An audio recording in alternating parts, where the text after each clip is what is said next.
Tonight, we are going to talk about Gladding McBean in Sacramento, the story of the company and their buildings with Bruce Marwick. Bruce is the president of the Sacramento Art Deco Society, and he will be reviewing the history of Gladding McBean, the nationally known pipe and architectural terracotta company. Founded in 1875 in Lincoln, California, Gladding McBean has been manufacturing terracotta for buildings in Sacramento and across the United States for 150 years. This presentation will highlight the Gladding McBean artisans that created the beautiful sculptures, bas-reliefs, and decorative panels for Sacramento's most notable early 20th century buildings. Such structures include the Sacramento Public Library, beautiful building, the Weinstock-Lubin Department Store, and the Citizen Hotel, formerly the California State Life Insurance Building. Bruce Marwick is a board member of the Sacramento History Alliance. That's the organization that I work for that manages the History Museum. His interest in architectural terracotta began 25 years ago when he first toured the Gladding McBean factory during the annual Feats of Clay Festival. Bruce has written several articles and given walking tours on architectural walking tours. They're wonderful. Presentations and such, focusing on Gladding McBean's legacy in Northern California. So please welcome Bruce Marwick. Thank you, Delta. That was a great introduction. And thanks to the Sacramento Historical Society for having me out tonight. And this has been a kind of a passion of mine. If you've seen other activities, I really center on artists and architects in Northern California who kind of go in the 20th century, have kind of gone under the radar. And as a component of this, Gladding McBean supplied materials for all of these terrific buildings, not just in Sacramento, but around the country. So I always like to acknowledge I couldn't do these programs with all the terrific resources, and Sacramento is abundant with resources, one of which is the California State Library. I absolutely have to mention that the California State Library holds this terrific collection of 10,000 mostly glass plates of documentation, photography. This is how the artisans and the factory would document and then send out prints to the architects to prove all of the wonderful finials and decorative items and maidens and gargoyles that were put on the building. And so it's terrific. And in addition, they have all of their working business files. Also, the Center for Sacramento History, which is another great repository. What you'll see in this presentation is that I lean into a lot of different historical groups and archives because I never know what I'm going to find, and I like the search. This includes San Francisco. I've actually gone there to do research. The Lincoln Area Archives Museum. They have a terrific little museum. I highly recommend it, and of course, being in Lincoln, they're passionate about Gladding McBean. Through this year I've done multiple Gladding McBean walking tours and lectures. I actually created another lecture identifying how Gladding McBean artisans participated and did sculpture for the 39 Golden Gate International Exposition on Treasure Island. And then finally, the other great resource, the Architectural Terracotta of Gladding McBean by Gary Kuritz and Mary Swisher. Some of you may know that Gary Kuritz was a longtime special collections librarian at the State Library, and then Mary Swisher is a historian and fine artist, photographer, and she is the one that really discovered those 10,000 plates in the early 80s. She had an NEA, National Endowment for the Arts, to do research on finding companies that had significance and documentation of their activities like 1860 forward. And she was the one that discovered and connected with Gary to save the treasures.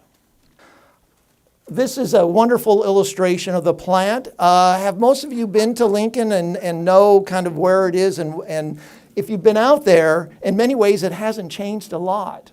You know, it's and historically was on the main route to Yuba City. So people would go right by. Now there's a bypass freeway, but the plant is still there. And the wonderful thing I like about Lincoln and this history of Glad McBean is it is a classic factory town. It's a symbiotic relationship, and so there's lots and lots of multi-generational history of families who both worked and participated in Glad McBean activities. And then why all of my interest?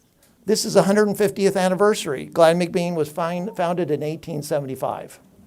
Now, I always like to begin with just a few kind of general facts for anyone who isn't familiar with Glad McBean.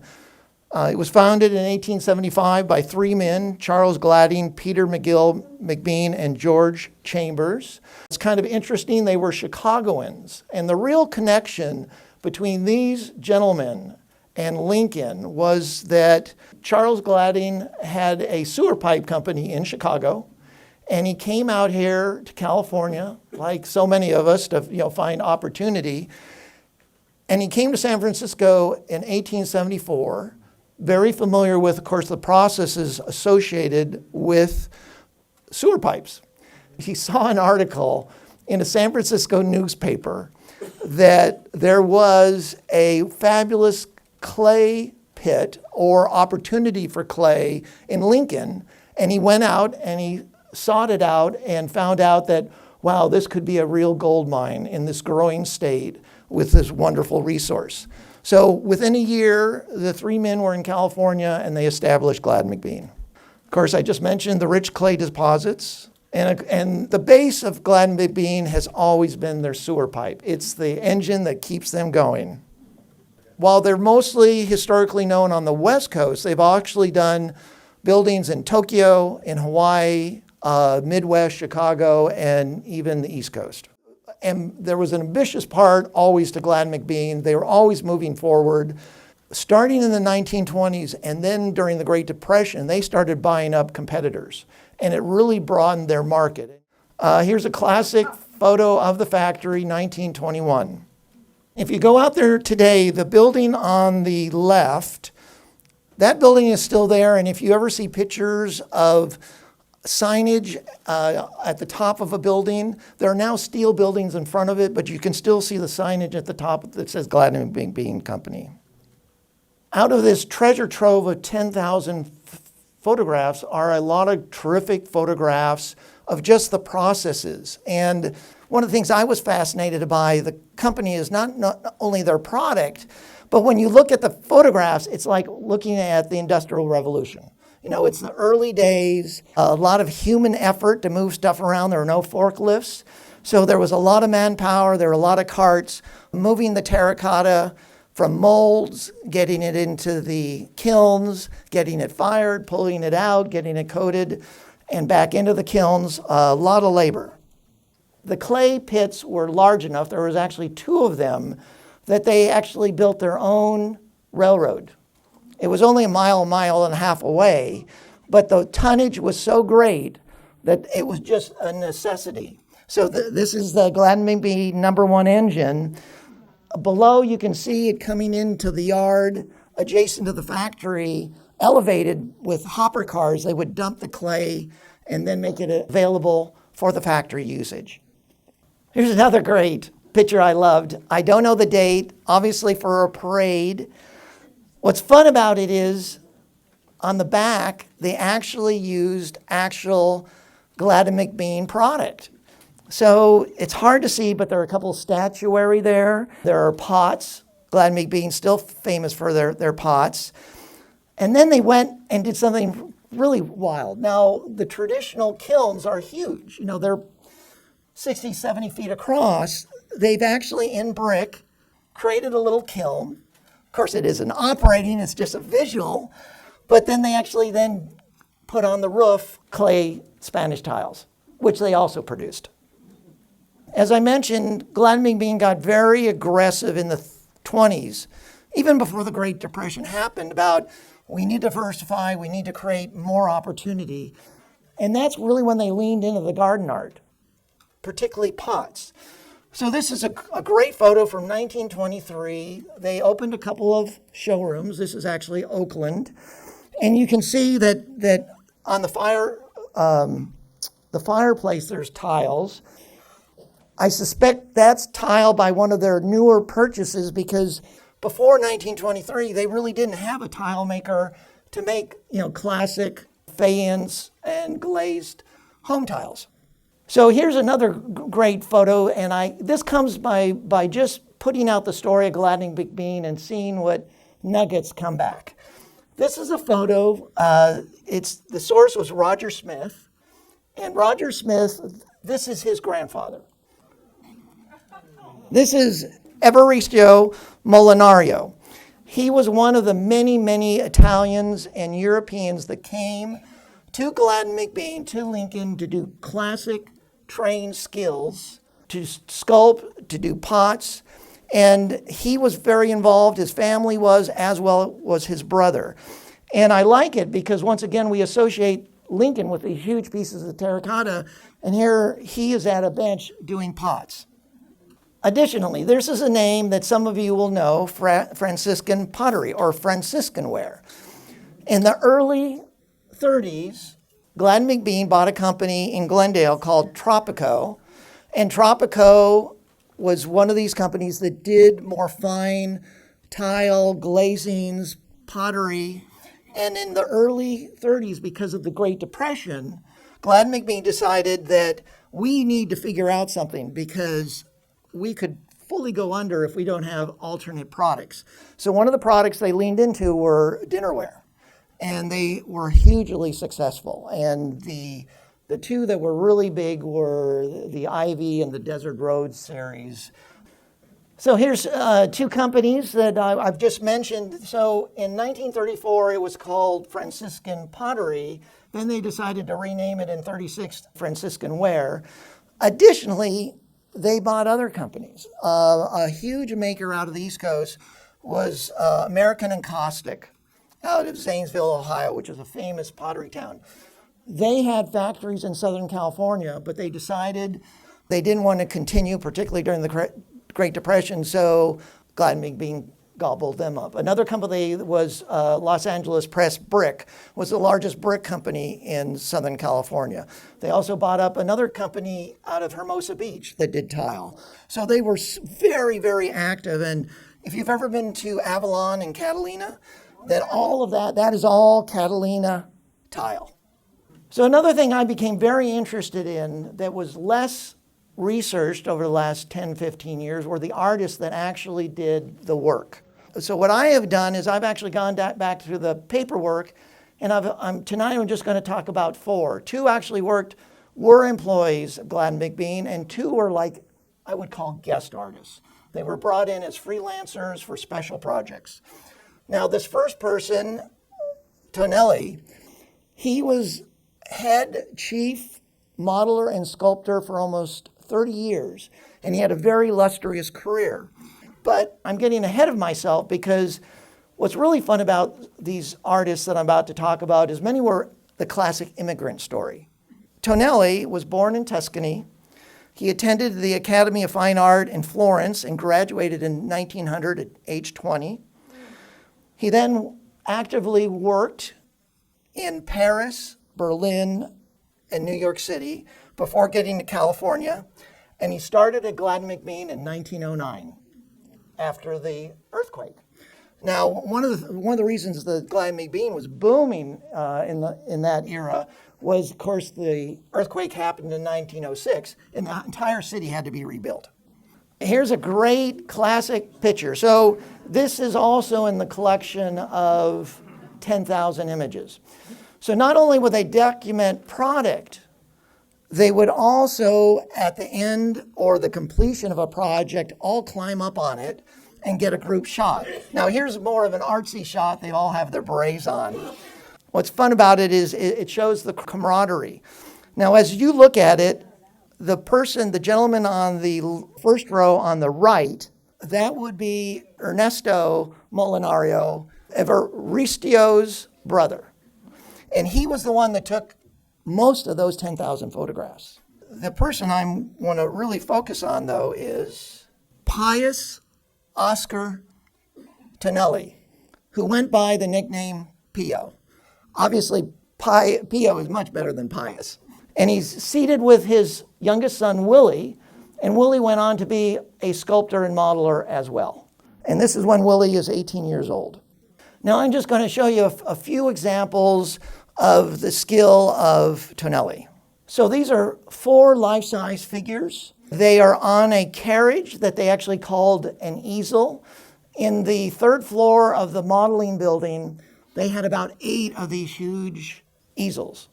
And they would, they could be tilted up and looked at and dropped, whatever was required, because obviously that was a heavy process.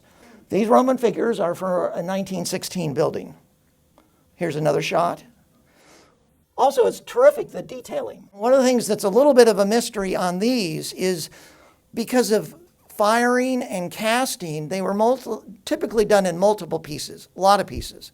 So I don't know how these actually were broken apart, but typically there were at least 2 or 3 pieces, if not more. The building that they are on, luckily they're still on the building.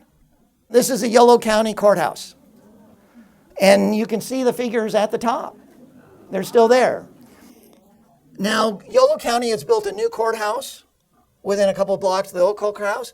The old courthouse is now not empty. It's being used for storage, and I think there's a probation department in the basement, but I'm very concerned about it.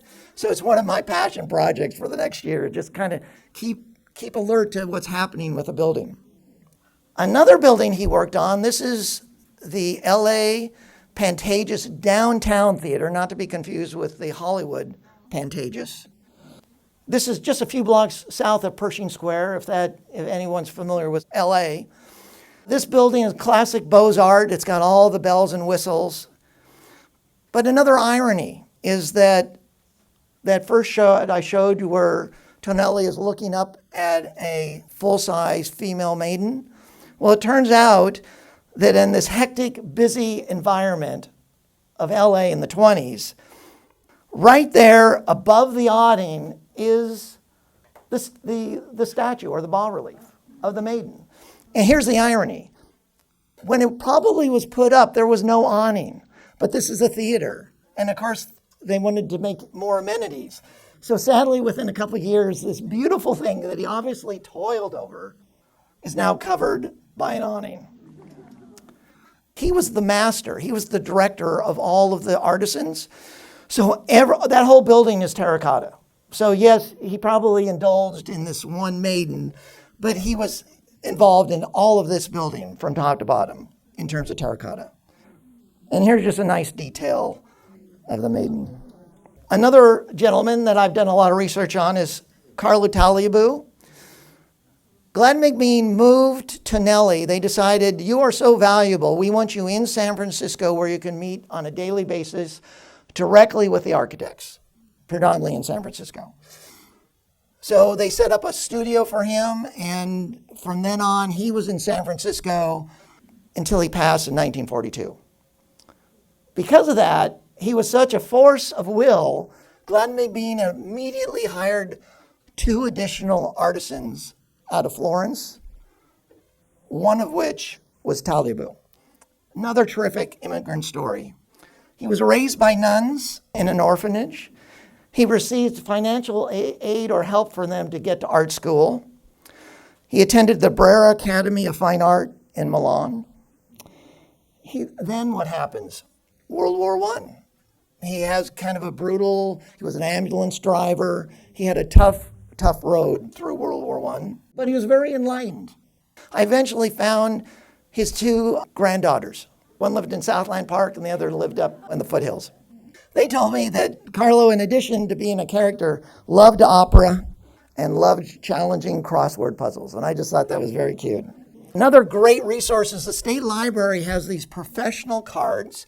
Starting about 1900 up through the 50s, the State Library would actually stand out cards to professionals and have them sign them out and send them back. And Carlo filled it out, and it was terrific because on the backside he would do his accomplishments. He ended up doing a second card because he had so many accomplishments.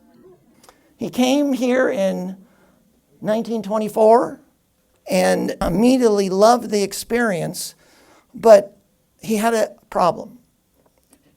he had a green card, but he didn't want to bring his family here until he was a citizen. It took him 8 years. And he only had a chance to go back to Italy once. And when he came over, he had a 1-year-old daughter. So here's another one of these heroic photos. The shields are for the Spreckels Sugar Building in downtown San Diego. The building is still there, and the shields are still there. What started this whole thing is I got a book on Glad McBean. I'll share it at the end. What got it all started was this small garden piece. It was one of the few pieces in the book that was identified by the artist. So that was like a starting point. Well, here's a name. Why don't I just dive in and find out about Carlo Talibou? And everything else is kind of sprung from that. Some of the other wonderful things about doing this process is that I see things in the folder, and then I want to go see the building. The building that these bas-reliefs are on are the Bohemian Club in downtown San Francisco. Sadly, they're up at like the 4th story. I mean, they're large, they're like this, but they're up there. Originally, the factory wanted to do these bas-reliefs. The club said, no, we've got the guy. Because this gentleman was actually a 2-time president of the Bohemian Club. His name was Haig Padigan. And he was a noted sculptor. And so he wanted to be a guest sculptor at Glad McBean. Except that Haig was kind of notorious for being temperamental and slow, and the factory needed to get the rest of the building done. So they brought in Talibou, and politely, Talibou, help Padigan get this done. And of course, they're both temperamental artists, and it was a very difficult relationship, but they got them done. And I just think they're terrific because they just have that classical feel. They have an Art Deco feel. And most fun is what is the logo or the icon for the Bohemian Club? It's the owl. So in a couple of these, you can actually see owls in the background. Another local are the 2 WPA buildings on N Street. Originally the DMV building and the Department of Public Works. Now they're the buildings of agriculture and transportation. I know it's a little confusing, but the surrounds are by Talibou and they're wonderful. Another guest artist, and I found this just the last couple months, because I am delighted when I can include, dare I say, some diversity, some female talent, and this is a terrific one, because I knew about Helen Brunton before I made the connection with Glad McBean. Helen was one of 3 sisters, and they all had very accomplished artistic lives. They were born in Alameda. They were so accomplished, they all went to the Art Students League in New York City. They did multiple projects on their own or together. One of the great pieces they did, the epic pieces they did as a group, was the giant, it was called the Peacemaker at the Golden Gate International Exposition. It was 150 feet by 40 or 50 feet tall. It was plaster on 4x8 sheets, and there was 140 4x8 sheets. I'm showing you a Tropico Potteries letterhead because this was a company that Glad McBean purchased that did all of the Franciscan ware. In 1929, Helen Brunton was a tile maker, talented at it. She was looking for more work. She's in Northern California. She decides, I'm going to put together some of my tiles and see if I can go sell either the designs or my talents to Tropico. She goes down to Tropico. She goes into the plant in Glendale, shows her ware. They were so excited by her talent. She says, can you start to work immediately? This is because they had a project that was once again stuck. The project was University of Southern California was putting up a new building and a new library called the House Library of Philosophers that included 22 murals, tile murals. They only had 2 finished. They had 20 to go. Here's one. They were 20 murals that needed to be done of philosophers. So the inscription is, great men are they who see the spiritual is stronger than any material force, Ralph Waldo Emerson. Another one was by a Greek philosopher, man is the measure of the universe. And then it's hard to see. I don't know who did the terracotta for the building. It's not clear to me whether it's Gladden McBean or Tropico. But you can see, if you look at the walls on the left and right, you can see squares. Those are all of where the philosopher murals are. I wanted to show you another favorite piece that's kind of related, and you can actually see the style from her murals in this Byzantine style mosaic. This is on a building at UC Berkeley. It's actually on a building that was original Berkeley power plant, then it became the UC Berkeley Art Gallery for many years, up through like the 60s. Of all things, it's being converted back to a power station. Out of that, though, they have lovingly restored and repointed all the mosaics.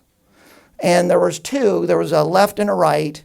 Helen Brunton did the right, and it was allegorical for sculpture and dance. And then when I'm out on site, I always go looking for signatures because it's fun if you get, and it's very small. Her signature tile is not very large. Another terrific discovery, San Francisco artist, Antonio Sotomayor. If you've ever been in Grace Cathedral, he did all the murals on the west side of the sanctuary. Additionally, he did a couple of murals in the or side room to the Pied Piper bar at the Palace Hotel. He was born in Bolivia, studied art in La Paz. His family was middle class, so he and a friend of his decided, or actually I think the family really decided, we need to send you to America, we need to send you to Berkeley. You're going to Berkeley. You're going to Berkeley. So they put together the funds, enough funds for them to sail to New York City, cross the country, and 1 year of board and tuition. Big mistake, though. They gave these young men all the money. So they get to New York, they start spending money, and they get to California, and they start spending money. And by the time Antonio, he goes ahead and he signs up for classes, he only has enough money for like 1 month. And he ends up as a dishwasher at the Palace Hotel. And amazingly enough, somebody saw his talent and said, you should be at least working in the marketing department for the Palace Hotel. And that's exactly what happened. And he went on to a very illustrious career, very noted for his cartooning and his murals. But during the Great Depression, under the WPA, artists were being offered opportunities to do public work, public architecture, public sculpture, public fountains. And Antonio had a gentleman, Dr. Sauer, who was a very respected geology professor at UC Berkeley, who he had actually befriended. They were friends. They'd actually go on research projects in Mexico, northern Mexico. Of all things, Dr. Sauer was given this assignment to do the authenticity of creating this basin fountain for the Golden Gate International Exposition. And he brought in Antonio to do the artwork, to do the sculpting. This is a model from the Treasure Island Museum showing the actual fountain. The fountain was large. It was 43 feet across by 23 feet in depth. And on each corner, they had a north, south, east, west, and a little animal. Here's Antonio actually doing the sculpting. There was a big problem, though, with Antonio. There's actually a lot of figure and calculating to make sure that when you carve this and you fire it, it changes shape, it changes size. And Antonio was having a really hard time. So much so that they only got everything done like 2 weeks before the fair. This is the actual fountain.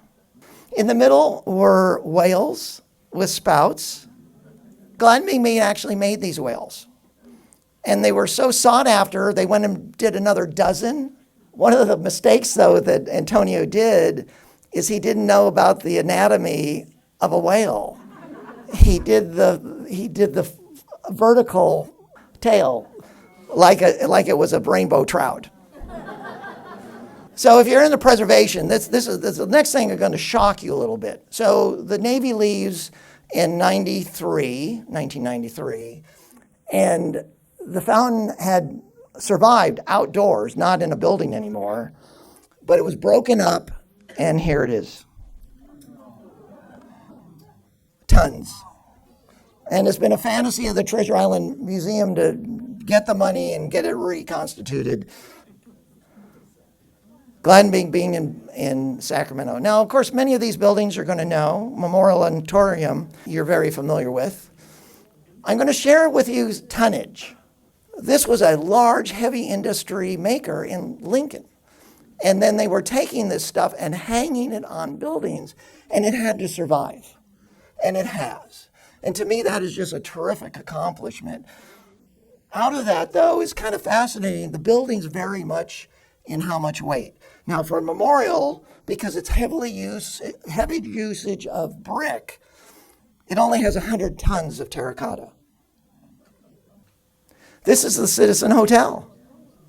So I always recommend, if you have a chance, just step back and take a look at a building, because they are beautiful things, and sometimes we're moving so fast we're not even appreciating what's there. This entrance could be on Fifth Avenue or, San Francisco. Also, look up. This could be adjacent to the Dakota building in New York City. It's so gorgeous. Another favorite of mine that I wanted to show tonight was Terranvarine. Because once again, it has wonderful, wonderful terracotta. And if you get up close and look at it, you can see how lovingly the artisans put this together, colorized it, fired it. It's a beautiful thing. Now you can see, just like tiles, they would do series tiles. So if you look at the band behind the badge, they are a two-tile series, and then they're just repeated. The Elks Building. Now I included this because now we're going up in tonnage. This one's 330. So you can imagine that if an average medium SUV is 4,000. So how many SUVs could you hang? And then a beautiful building is our city library. The main part. Of course, some people don't even notice it, because when you go in the central core, people turn right to the new wing and don't necessarily even see the old library. Some standout features is, take a look at the pediment at the top. I'm going to show you another picture of it. And the lamps. The lamps are cast out of terracotta. This was a challenge made by the architect of Glad McBean, and they were successful. And what's really terrific, they are still there. That is a real rarity. There's the real pediment. And in addition is the Capitol. And anybody notice anything about the Capitol? It's flipped over because it's just easier to handle. And so, they didn't worry about it, because they figured they'll send a picture and the architecture will just flip it over. Now I'm going to have some fun. Glad McBean Lions. This is a page of Glad McBean Lions. The two in sepia tone are the lion on the public library, Sacramento Public Library. The ones on the right are on the building across the street, the post office, from 1932. And then the one in the lower left, the blue one, what high school has the lion? Yes, the McClatchy. And that lion is off of this fountain. This is a Glad McBean fountain, but it's really a Tropico, because most of the tiles came from Tropico, and the design for this 8 history-oriented historical murals around were all designed, and fired at Tropico. So this sits in a courtyard. It's not accessible. And I think it's partly intentional, because it's been so damaged over the years. If you look at the base plate, it's now a marbleized black marble. That's what the district did. It helps preserve it, but I'd certainly love it to see it in the correct dark blue. And then here's one of the 8. And of course the others were classic Pony Express, a Mission, indigenous peoples. And now just a quick review of outside of California. I'm going to talk about 3 buildings. What's interesting about the buildings that are getting preserved, they're beautiful, iconic buildings that are very sexy to be condoized, or better yet, have penthouses at the top. This first one is in San Francisco. The photo is showing it in 1925 when it first opened. It is the Pacific Telephone and Telegraph Building on New Montgomery. It's just north of SF MoMA, or just down the street from the Palace Hotel. The reason I wanted to include this is it hit me. This building, or the terracotta, is 100 years old. It survived Loma Prieta. It's still hanging. And it is actually a multi-use. It's not totally condo. They have offices. Yahoo was in there for many years. On the left is the steel frame that you hang all the terracotta to. And the right is a photo that I took. And I took it from the backside of SF MoMA. You can't really see what's going on at the top of this building. What's at the top of the building is wonderful. Are these huge eagles. What you're seeing is actually the final eagle. And if you look, it's very hard to see. That's why I put in, there are 2 small people to give you scale. It's very important to have scale. And there is conjecture that one of them is Timothy Pfluger, the famous San Francisco architect, did multiple buildings, including this building. Second building would be the Eastern Columbia department store that has also been condoized. It was famous because Johnny Depp had 5 floors. 5 floors. And apparently he sold the last one in 2017. This building has partially been restored twice. It wasn't very well done in 2006 to 2008, and then it was done again here recently, and you're looking at the cover of the California Preservation Awards that had their big conference in Sacramento in May, and this was one of the buildings they honored. I'm just going to give you an entrance, and you can and I also love it, you can see the glass plate windows are original, as is the terrazzo floor. The final one, and I will also mention, there's only 2 terracotta makers in America. There's Boston Valley and Buffalo, and there is Glad McBean in Lincoln. They compete, and sometimes because of relationships, they end up getting jobs across country. You know, you would think Boston Valley would get everything in New York, and Glad McBean would get everything in Seattle, LA, but sometimes they cross over. The Eastern building recently had 1,000 pieces refabricated by Boston Valley. Now we're going in the other direction. The other direction is the Flatiron building. It's also just opened condos. Of course, it's at a famous intersection, Broadway and 5th. But in this particular case, over 6 years, Glad McBean has done 2,000 pieces, fully restored. Here's a detail just to show you how lavish the detailing is on the building. And another lion. This lion goes on the Flatiron building. This is a recent photo of one of their artisans.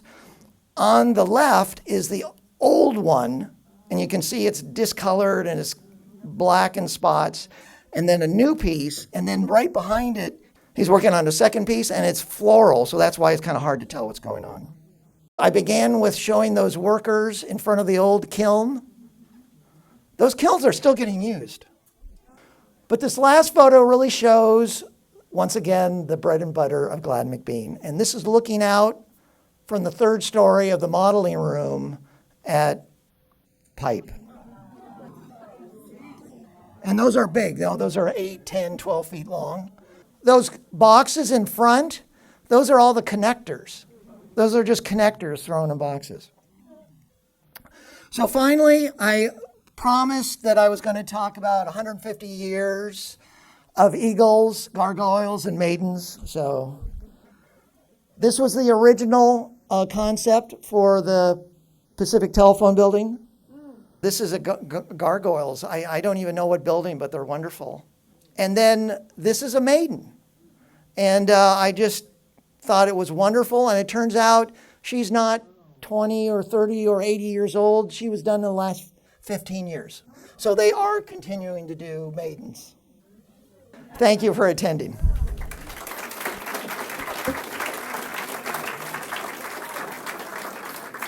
Anybody has any questions? Wait for the microphone. Do they have any connection to the Panama pottery facility near Sacramento City College? There's no connection to Panama, except it's a part of that era where most cities had some level of pottery maker.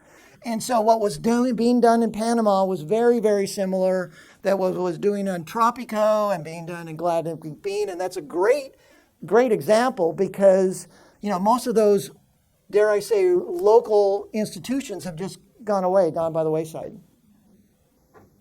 And one more question. What was the connection? Do they have a connection to the terracotta that was removed from the Sacramento Bee? They do.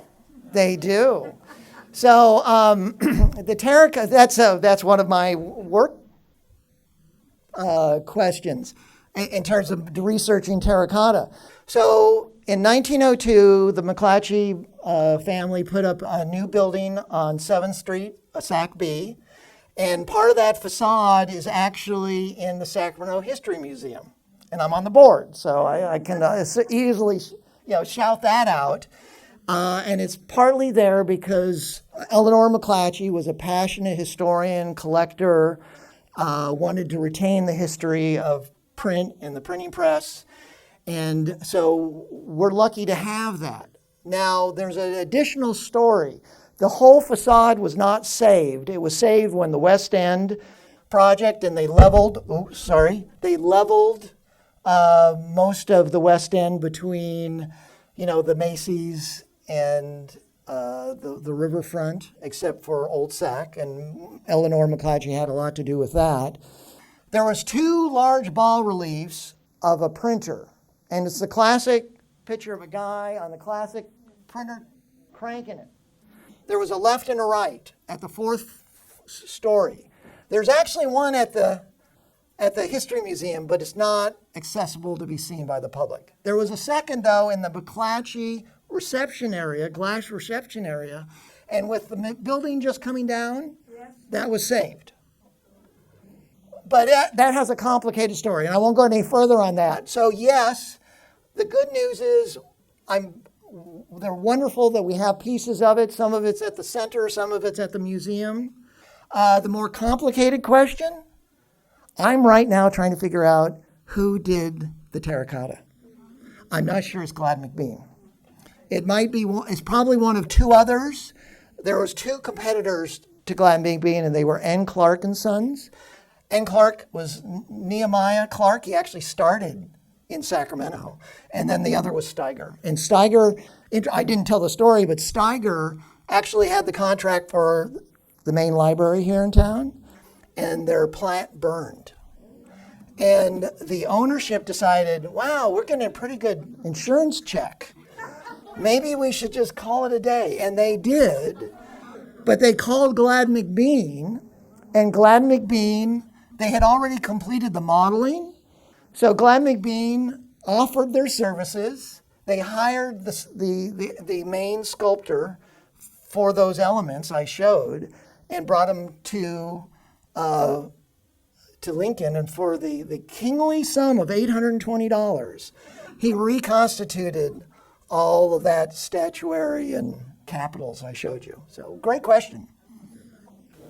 Real quick. So what I understand in how Gladding and McBean found out about the clay is there was actually a road going through in Lincoln that was being built. And they came upon the clay, and there was an article about it, and that's when they came over and checked it out.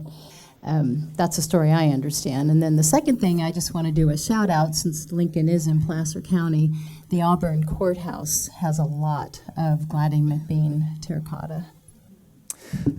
Yeah, I love the buildings, and wonderful to point out these different buildings, because so easily if they if the powers that be aren't brought to the attention that they need help, and actually the worst thing that can happen to a building is that it becomes vacant, because there's no substitute for having people in the building just to keep an eye on it.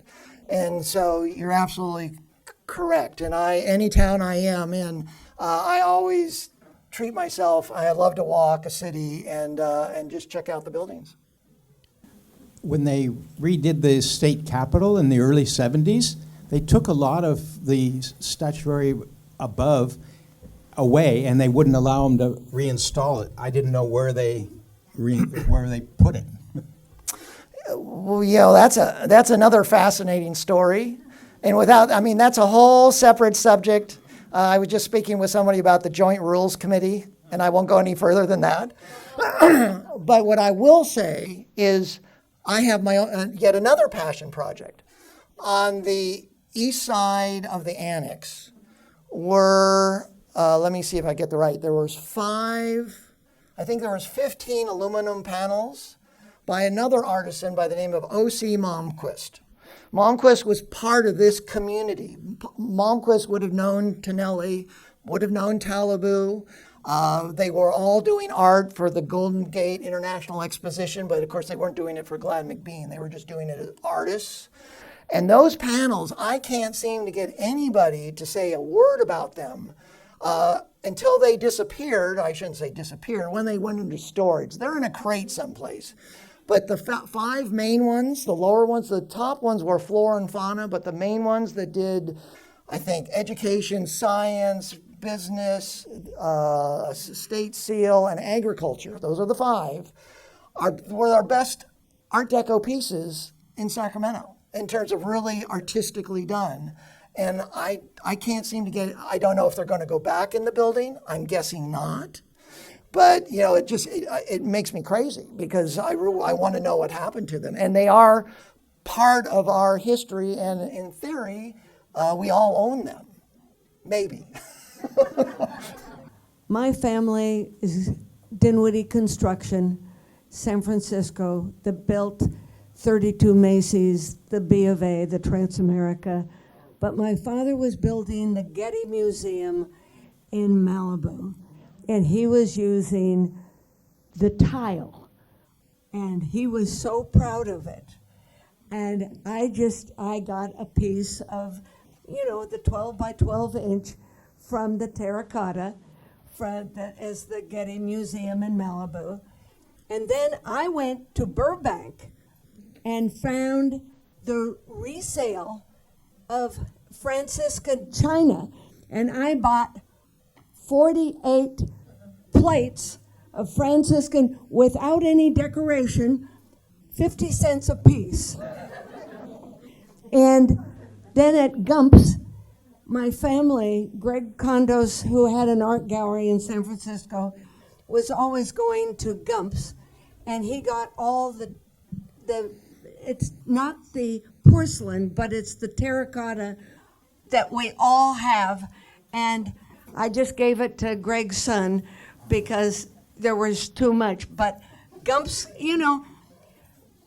Gladdy McBean was famous, and we all love our art history.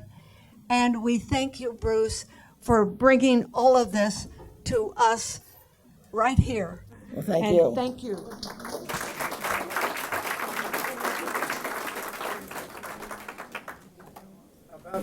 About 20 years ago, I toured the Gladdy McBean plant in Lincoln. And I came away with the thought, this place looks like nobody's maintaining it. There were sections of the roof missing, only part of the ovens were working. Obviously, I saw a photo that appeared to be new steel beams on the roof. Maybe they've taken care of some of it. But I really walked away thinking, this is such a treasure, and it looks like nobody's caring for it. And one of the most memorable things I saw was the office of, one of the main characters, Ernest Cadell. and it looked Or like Cadell. it looked like he had just walked out of it. Are they still giving tours? Not really. Well, if you're going to fabricate, if you own a building like the Flatiron, I mean, yeah. Yes. There's a building with beautiful carvings on it. It's pitching in like a warehouse. It's near about 22nd and S. Is that Gladding McBean? Yes, absolutely. Because it's Absolutely. beautiful. And it's you know, for a warehouse, a working warehouse, it's got beautiful terracotta.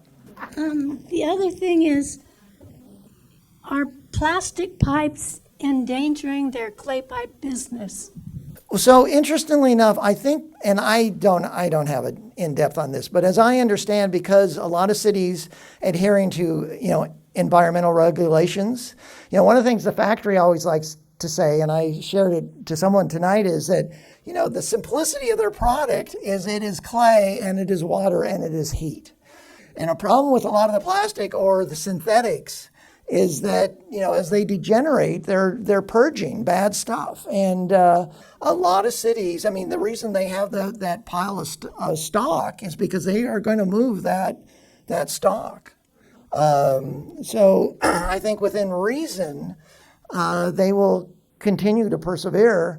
And, as I also jokingly say, well, the other thing I wanted to share, I don't think I mentioned, is the irony to me about and the wonderful comments about the history and the lore and the valuable components that are in this building, the factory building, is that these artisans were really doing a legacy of 2,000 years of art.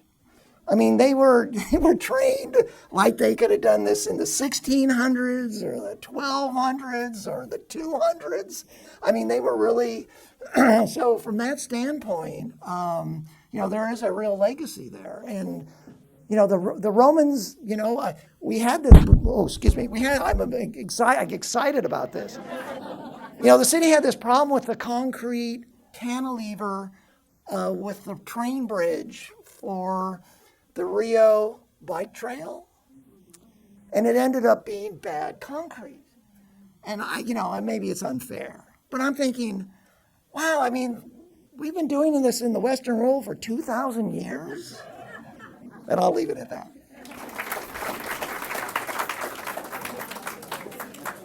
As I mentioned in the presentation, I like to focus on architects and artists that have gone kind of unidentified, unacknowledged. One of which many Sacramentans will know, and that's Alfred Eichler, who was the designer of the Tower Bridge. And he has a wonderful story. He was deaf. He worked for the state architect's office for 35 years, and his most important structure, even though he did structures all over the state, was the Tower Bridge. Additionally, I've done presentations on City College. Other artists are Ralph Stackpole, who was very good friends with Frida and Diego Rivera. There's an artist that was very close to Eleanor McClatchy, Dunbar Dyson Beck. So I just find interesting people with interesting stories to tell, and then I do a dive and search out the archives and history museums that might be able to deliver information. And then the best part is if I can actually make contact with people who had direct contact with the artists that I'm looking at and really investigating and researching. I learn as much as I sometimes deliver, and it actually helps me pursue other studies. I was amazed that a gentleman asked about the origins of the terracotta from the McClatchy building, of which I'm quite familiar, and yet I'm still researching and trying to make new discoveries. So yeah, I love the pollination back and forth.